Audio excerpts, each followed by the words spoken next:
Hi guys! Shoutout po sa inyo.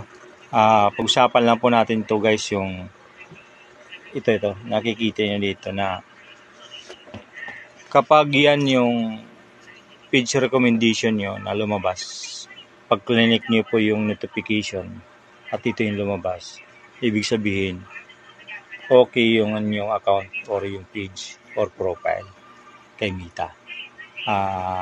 Wala kang violation or restriction sa kanya ayon dito sa pinakikita nitong ano na to sa page recommendation. Pag click mo kasi yan guys, yan ang lalabas at may lalabas na mga stars pag click mo yan dyan insight na yan.